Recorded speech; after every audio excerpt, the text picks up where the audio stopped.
And a very happy Tuesday to you at 12:07 in the West. It's the John Phillips Show. Mr. Randy Wang's in Culver City. It's here. It's Election Day. Today is the final day to turn your ballots in the city of Oakland as Oakland decides who is going to replace Sheng Tao.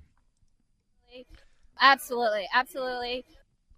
And the two leading candidates are Lauren Taylor, former member of the city council who was defeated by Sheng Tao after she allegedly illegally spent campaign money attacking him in the final hours of the last campaign, and 70-something-year-old Barbara Lee. Quite frankly, Barbara Lee speaks for me.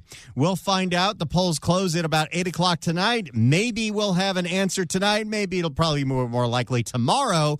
As far as we know right now, though, turnout is low. I love the fact that right after Joe Biden had to drop out of the presidential race for being demented, Dianne Feinstein died in office. Nancy Pelosi is hanging onto the drapes as Hakeem Jeffries is trying to pull her out. The lesson that we all learned was let's take the most screwed up city in America and install an 80-year-old mayor. Well, we haven't found out yet if they've gone down that road, but it's certainly possible. We'll be keeping an eye on that race and all the results as they become available. 800-222-5222 is the telephone number, 1-800-222-5222. Well, the following statement will surprise exactly none of you in this audience, but Medi-Cal is broke.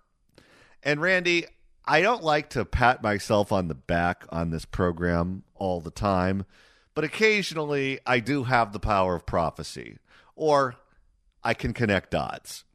Because I remember, in fact, you know when I realized that the healthcare system in California was going to go broke? When was that? When they first started surgically injecting cheese into the crust of pizza. I said to myself, yeah, that looks like a good idea, and I'm sure it tastes great. But only the rich people can afford baboon hearts when their own gives out. We can't afford to do that for the poor. And, of course, we went ahead and did it anyway. And then we made other unhealthy choices year after year, decade after decade.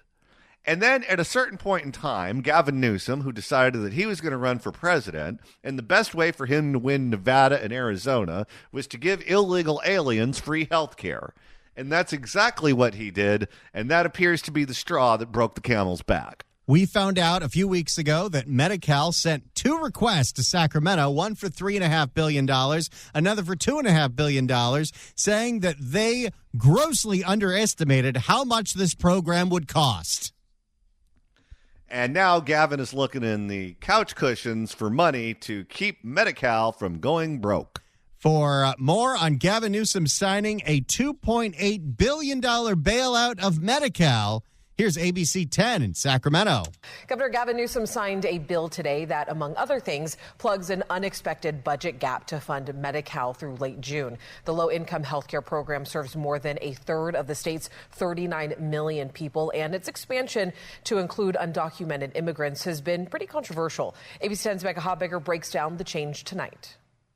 When state lawmakers passed the budget for this current fiscal year, which runs July of 2024 through the end of this June, they underestimated just how much the low-income health care program Medi-Cal would cost. Now, is that just incompetence or was that on purpose?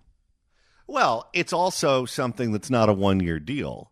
Because if it's broke this year and word is out that this is the state that you can go to for free health care, it's going to be in the hole next year and the year after that and the year after that. And the more that people spread the word, the more it's going to be in the hole. That's California's Medicaid, funded with state and federal dollars. I think the federal dollars are going away. I would assume so. 15 million of California's 39 million people, more than a third, get their health care through Medi-Cal. You know, that should be the headline on this whole story. That a third of the state's population are in, quote, poverty and need Medi-Cal. Yes. And then when you have millions of people who are in the country illegally, how do you make that system work? So it's a substantial number of Californians are getting that coverage. Chris McKaylee is an adjunct professor with University of the Pacific's McGeorge School of Law. He says because Medi-Cal is costing more than the state budgeted this fiscal year, Governor Gavin Newsom borrowed $3.4 billion from the general fund last month. He also asked lawmakers to allocate an additional $2.8 billion from the general fund just to keep the program afloat through the end of June. Oh, my. It also goes to show you how they lie to us about the number of people who are here illegally. Because if his projections were wrong, that means the number of people that he assumed that would be on Medi-Cal who are here illegally, those numbers were way off. I don't know if I've told you this before, Randy, but a friend of mine had to go to the emergency room for a very high fever. And he went to the emergency room in Rancho Mirage, which is one of the highest income earning zip codes in all of the state of California. And he said that when he went to the ER in Rancho Mirage, California, the only other people in that ER waiting room who spoke English were the voices in the heads of the homeless people. Well, and this is one of the things that's so fascinating is the idea of Medi-Cal for everyone in the state, including people in the country illegally, is sold to us as a way to depopulate the emergency rooms. We have to do this because it's cheaper. Otherwise, they'll all go to the emergency room. And, John, every emergency room in the state is full all the time. Oh, he said that there weren't enough chairs for the people. There weren't enough parking spaces in the parking lot. You couldn't fit any more people in that room without getting on the wrong side of the fire marshal. So even with a third of the state on Medi-Cal, the emergency rooms are jam-packed constantly. Lawmakers did that on Thursday by passing AB 100, something called a Budget Bill Junior, which amends Little budget. the current budget. Newsom signed it Monday. It goes into effect immediately and unlocks matching federal Medicaid dollars. So Yeah, I feel like that's going to get Gavin in trouble. You'd think so. What's the federal government doesn't know? I'm sure they do. You know they're doing something about federal dollars going to fund this program. Yes, because they're all aware of what Gavin Newsom is doing, and they're well aware that he's making that program go broke, and they're well aware that he's going to come asking for money with a tin can in his hand. So why is Medi-Cal over budget? So according to the Department of Finance, we've seen a big increase in the cost of providing medical services, particularly in the cost of pharmaceuticals and other medicines. But we've also seen a We didn't start covering Ozempic, did we? Oh, if we did that, let me tell you. It wouldn't be about the illegals that we'd have to worry about. We'd have the entire state of West Virginia move here. But we've also seen a substantial increase in the number of individuals covered who are undocumented individuals. Wait, Gavin said that wasn't an issue. Yes, he said that we were on firm fiscal footing. Triple F. Starting in 2024, California expanded Medi-Cal eligibility to include all low-income undocumented immigrants. Republican state lawmakers pushed back against AB 100, saying, in part, this spending bill throws nearly $3 billion towards benefits for illegal immigrants with zero accountability for how costs got so out of control. Newsom. Well, that's the state in a nutshell. Remember his projections for the overall budget were way off, too? They're always off. Newsom has defended Medi-Cal's expansion, saying that making preventive care accessible to all low-income people helps save the state money in the long run. No, it doesn't. It is such a mess right now. Even if you have a great health care plan, if you have a PPO or you have an HMO where you like your doctor, you like the people that provide you with medical services, if you have to go to the ER, we all end up in the same places. And I have a friend who broke her shoulder on a holiday. And the thought of going to the ER with a broken bone on a holiday when all of the urgent care centers were shut down made her say, you know what, I'll come back in the morning. Oh, my. As for Medi-Cal's funding this next fiscal year, plus paying back that $3.4 billion general fund loan. Yeah, how is this sustainable if we have to keep borrowing more money to pay for a program that's expanding every year? We can't. We can't. This is like running on a treadmill that just keeps getting faster. Paying back that $3.4 billion general fund loan. The budget negotiations that will begin in earnest in middle of May through June the 15th, which is the deadline. Wait, when do those budget negotiations start again? That will begin in earnest in middle of May through. Thanks for the assist, Cecily. Through June the 15th, which is the deadline. That's when they'll determine how much more money is required for funding the Medi-Cal program through next June 30th. Now, since we've had to bail out Medi-Cal twice in the last few months, is there going to be any bailout money left for Karen Bass in the city of Los Angeles? Well, she better hope so. AB 100 addressed more than just Medi-Cal funding. The bill also includes money for wildfire prevention and continued recovery efforts in the wake of... Of course, if you tie those together, no one's going to vote against wildfire prevention. This is what they always do. They take something very popular and they take something very unpopular and they marry them up. And they say that if you don't support the entire package, then you're a Neanderthal. And then Gavin puts out one of those YouTube short videos. Is like, I just signed a bill that's going to cut all the wildfire. We're going to do all the prevention we can. Not telling you what the bill really was for. Of course. The bill also includes money for wildfire prevention and continued recovery efforts in the wake of the Southern California wildfires from earlier this year. I just signed an early action. There it is. I just signed an early action bill that will add $170 million in funding to prioritize wildfire prevention. Okay, John, the price tag of this bill, AB 100, $2.8 billion. $170 million of it goes to fires. So the other $2.6 billion went to the health care for the undocumented. Oh, this is what they do all of the time. This is what they always do. They try to hold you up because they know it would be politically unpopular to vote against wildfire relief. However, you notice if you were screaming and yelling about doing things like clearing brush and cleaning out forests before the fires, they would have attacked you and said that you don't know what you're talking about. 15% of this bill went to wildfires. 85% went to the undocumented, but of course the videos about the wildfires. Clearing brush, thinning forests, building fire breaks. $171 million are going to 6 conservancies, including the California Tahoe Conservancy, for that wildfire prevention. That is coming from Prop 4, the so-called climate bond that voters adopted at last November's ballot. So that's not even money coming out of the general fund. That's money that was going to them anyway. So once again, Gavin Newsom is just dressing up nonsense. They constantly scam us. The bill also authorizes the State Department of Finance to offset property tax revenue lost by the municipalities affected in the Southern California wildfires. In Sacramento, Becca Habiger, ABC 10. There is the latest on Gavin Newsom's bailout of Medi-Cal. This is really the worst run state in the entire United States. Can you think of a place that's run more poorly than us? Well, I haven't been to Mississippi, but I can't imagine it's great. No, they just passed us on education. Did you see that? Where they went back to phonics and they went back to the basics? So they can actually spell their own state now? They can. I can't, but they can. Well, you got raised in Southern California, buddy. That's right. Public schools, first grade all the way through my bachelor's degree. If you'd like to email the show, you can do so at johnnydon'tlikeshow@gmail.com. That's johnnydon'tlikeshow@gmail.com.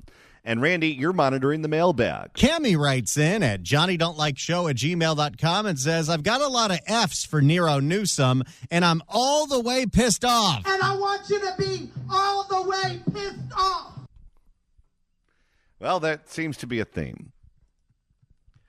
And Randy, if you want to go back and listen to a past episode where we played sound from UTLA President Cecily Maillard Cruz, that's easy to do. All you got to do is search for The John Phillips Show wherever you get your podcast, whether that's the Apple Podcast app, Let's go! the iHeart app. But let us keep it real. You can listen to it on Spotify. Hey! You can listen to it anywhere that you get your podcasts. Our babies. And what's great is you can listen to old episodes like ones we did last. You can listen to ones from the last 5 weeks. And any time that you listen to one of those podcasts, somehow, some way, although we don't see it directly, I guess the station makes money off of it. Get that money. I don't know how that works. In the meantime, what do you say we make a couple of listeners very happy? Hey, look at this, everyone. The LA County Fair is back, celebrating its 103rd anniversary May 2nd through the 26th. Don't miss the country's largest county fair and the best entertainment in Southern California. Fried Twinkies ahoy! Tickets on sale at lacountyfair.com. But right now, caller number 9 at 1-888-790-5222. That's 1-888-790-5222 gets a 4-pack of tickets to the LA County Fair. Tickets furnished by the LA County Fair. Good luck dialing. We have some breaking travel news to bring to you. According to CNBC, American Airlines has announced that they will now offer in-flight Wi-Fi for free starting in 2026. To everyone or people that just have the credit card? The service follows similar moves by JetBlue Airways, Delta Airlines, and most recently United Airlines. The complimentary service, which is being provided to all passengers, is being sponsored by AT&T and will be available for members. Well, okay, wait, no, I said that wrong. It will be available for members of American Airlines Advantage Loyalty Program, which costs you nothing. You don't have to have a certain status. You just have to be enrolled in the program. Okay, that's not bad. Look at you, American Airlines, doing something positive. There you go. So now you no longer have to steal it from friends who have T-Mobile numbers. It's probably why they're doing this. If you want to know how to steal the internet on American Airlines, email us. We'll tell you privately. We know that the poor people in Pacific Palisades are doing everything they can to rebuild as quickly as possible. When President Trump was in town, he insisted that the local authorities speed everything up so that these displaced residents can get back to a normal life as soon as possible. Well, one of the things that Karen Bass did to try to move things along was hire a politically connected company for $10 million, a consulting firm that is supposed to help her deal with disaster recovery. Well, this particular firm sat down with residents of Pacific Palisades, and Randy, it didn't go well. Residents of the Palisades at a town hall that was broadcast on YouTube asked a very simple question of the consultants at Haggerty Consulting that Karen Bass paid $10 million for to handle things for the Palisades fire. They asked, hey, what concretely are things that you've done when you've been consulting in other fires like Lahaina and Maui? Let's hear how it went. Thank you. Echoing everybody else's concerns, I was at the ad hoc meeting where I heard you first present what was also not very much substantive information. This was so far they've done PowerPoints. Yeah, and what they do is they just recycle the same PowerPoints over and over and over again. It's the same bureaucratese. Next slide.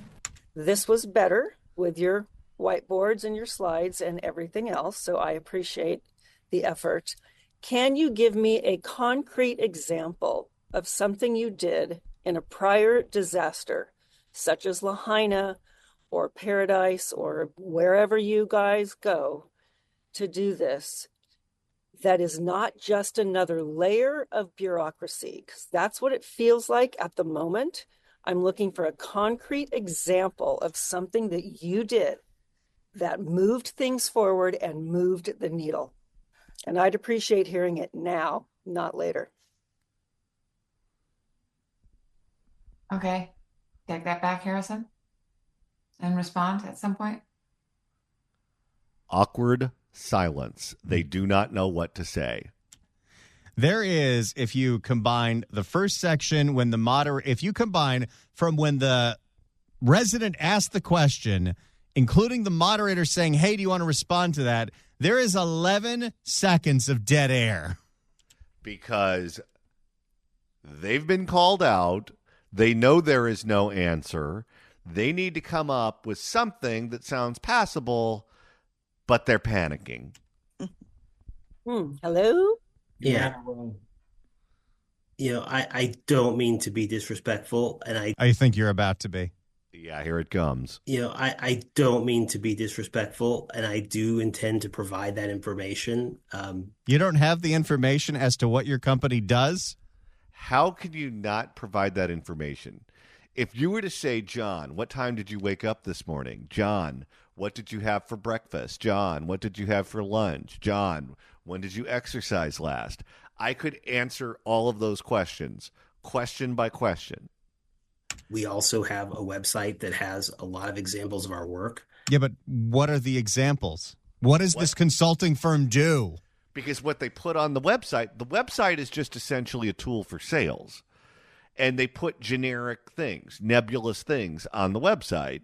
So it looks like they know what they're doing. But in reality, what this is a racket for people who are overeducated with useless college degrees and cannot perform any actual skills. Well, they found a way to get a lot of government money in disasters because remember, when a disaster happens, a lot of money starts flowing in, and the people in charge of sending it out are people like Karen Bass. So one of the first things she does is hire this out-of-state firm for $10 million, and they can't actually tell you what it is they do, what we're getting for that $10 million. You notice there are entire professions and there are entire disciplines at universities where it's not even clear what it actually is. For example, community organizing. You hear that as a profession all the time. A lot of politicians were community organizers. What does that even mean? Nobody knows. We also have a website that has a lot of examples of our work. I want to off the top of your head, just something that you did. I mean, it's got to be a memorable moment for you if this is what you specialize in. More dead air. Sure. This is embarrassing. And this is how Karen Bass is spending your money. So I mean, I think that, I want to go down that road. He has no idea what he is going to say, and he's cornered in this Zoom meeting. This is a perfect time to drop the feed.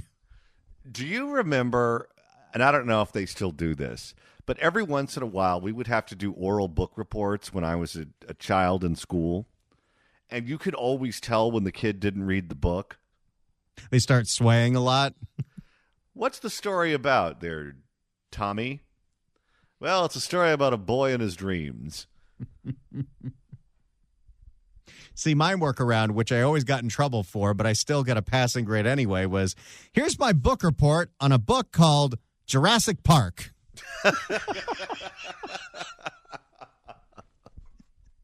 Every community that we work in, their recovery and what we do with them is kind of unique. Okay, just one thing, though. Just one thing. These residents have had enough, and they're dealing with it every single day. They're seeing how slow government moves, even in an emergency. Well, and then when you know that people are getting rich off of you while they're doing nothing to help you and getting all kinds of credit from people in power for being miracle workers, you've just had enough. So, in communities we've worked in where we've worked on long-term recovery, we've done work to make sure that loan processing is faster and more effective and more communicated to communities. We've made, so if I give an example, apologies, but if I give an example, I could give, this is literally what we do. I don't think they do anything. Okay, let's talk about this for a second. If you go and you apply for a loan for a bank, it takes a very short period of time before they tell you if you are approved for the loan or not. That's all done electronically. You provide information, so you need internet access. So I guess if the fire knocked out the internet access, you can get the internet access back up, but that's not what he said. All you need to do is you need to talk to someone at the bank. They ask you to verify certain things like your taxes, your income, those sorts of things, employment history, and then they tell you, usually that day or the next day, if you qualify for the loan. You're dealing with an extremely affluent area in Pacific Palisades. Many of them have other homes. Many of them have stock portfolios. Many of them have cash in the bank. Getting the people of Pacific Palisades to be approved for a construction loan or a home loan is not moving heaven and earth. And that's not dealing with government bureaucracies. Okay, the government's slow and clunky, but if you talk to Bank of America, this is what they do all day. All day, every day. So when you talk about opt-in and opt-out processes and making sure the community is aware of those and trying to leverage all the assets to making sure that as many people can go through that process as they can, those are all things we're supporting. So I would... That doesn't mean anything. No. Helping them opt out, the government does that. I would really suggest that, in this case, almost everything that is happening when there's augmentation support, it's happening with the augmentation support. That's the point of it, and we're trying to make. I don't know what that means. Faster. I don't know. I don't even know what is augmentation support. I don't know. It just means more people working on the recovery every day. They don't know what they do because they don't do anything, but they're on a list of people you got to hire when we have an emergency. And I'm sure Karen Bass did no research and just saw, these guys were in Lahaina. These guys were in Paradise. I better give them $10 million right now. No, I bet you it's more nefarious than that. What happens is you work for the government, and then you go and you work as a consultant or a strategist for some entity that is not part of the government but relies on contracts from the government to stay afloat. And then you go back and forth between the private sector and between the government. But you work for these organizations like the homeless organizations that don't really do anything. They just exist to get government contracts because they have access to the people who grant the contracts, and then they have to come up with some sort of administrative, bureaucratic explanation as to what they do that makes no sense to normal people, and they're continue to be granted these contracts. And they hire all their friends, and they hire all of their cronies, and this is where the spouses work, and this is where the children work, and this is where the former employees work. This is how you get your payday. You don't actually have to do anything. You just have to have access to the contracts. It's a shame we had to get rid of her because Shang really was a truth teller. The bureaucracy is real. Had she lost, she would have gone to work for one of these. That's what she would have done. And if she was not under federal investigation, that's what she would be doing now. You think for 1 second if the feds didn't raid her house, she wouldn't be working for that group that bought the Coliseum? Oh, she would be. Although apparently the feds are looking at that now. Yeah, well, they should look harder. California Governor Gavin Newsom is making a direct appeal to Canadians, telling them, please come back to Palm Springs next year. Please, please, please, please, please. See, because of things like the trade war and the tariffs, Canadians have decided to not spend their tourism dollars in the United States this year. And usually the place in the winter where Canadians would come is sunny Southern California. Well, that has taken a massive toll on tourism dollars coming into the state. Canadians account for, I think it's like 12% of all tourism dollars in the state. And that is a huge hit when you're seeing budget shortfalls, not just in local municipalities, but in the state as well. So once again, Gavin Newsom's got the solution. Insert himself into national politics. Okay. I have a lot of Canadian snowbirds in my neighborhood. A lot. They are here essentially January, February, March, and April. And I don't normally verbalize my complaints with them, but today's probably a good day to do it. I don't know how they learn to drive up there. Maybe it has something to do with all the snow and the ice on the roads or something. I don't know. I haven't investigated it.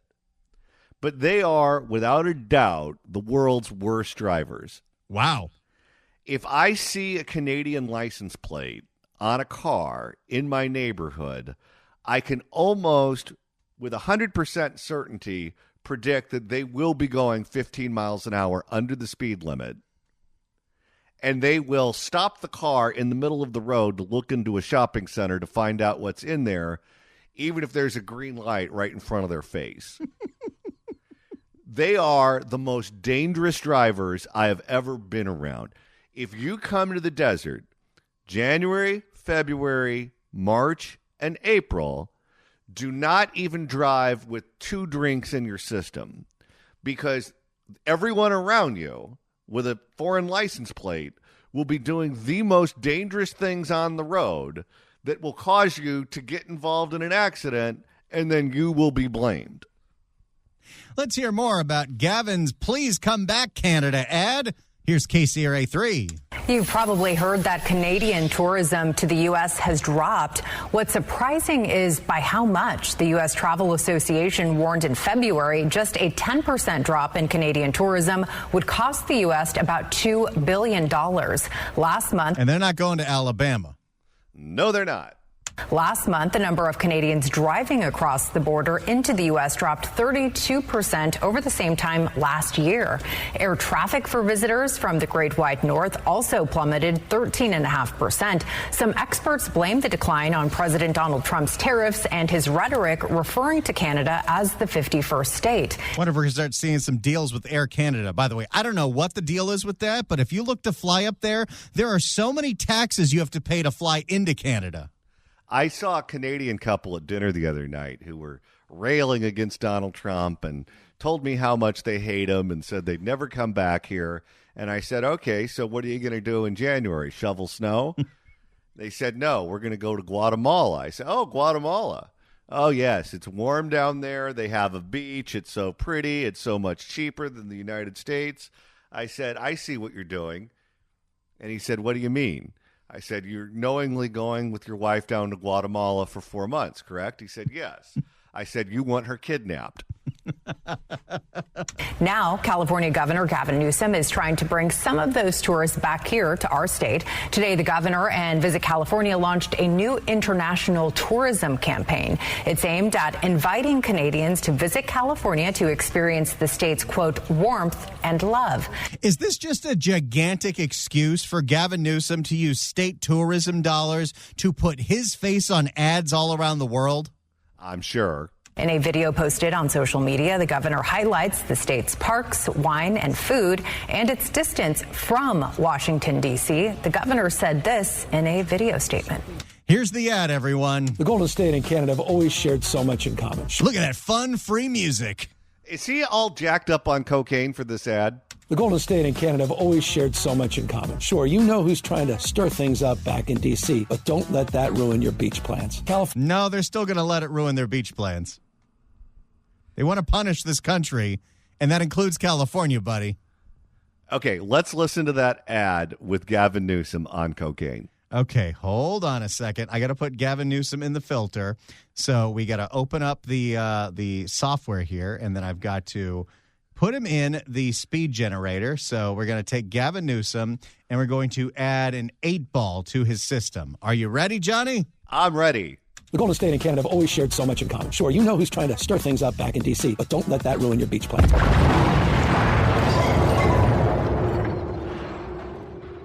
There goes his heart. All right, continue, Gabby. California, it's the ultimate playground. 2,000 miles from Washington and a world away in mindset. From our iconic beaches and national parks. Well, you could argue 40% of the state actually has a similar mindset. In mindset. From our iconic beaches and national parks to world-class wine, food, and outdoor adventure, there's something here for everyone. Last year... Is it telling that Gavin puts wine before everything else? Oh, yes. Well, he is the proprietor of Plumpjack. Visited California, because here in California, we've got plenty of sunshine and a whole lot of love for our neighbors up north. Yeah, they're not going to respond to that. Good try, though.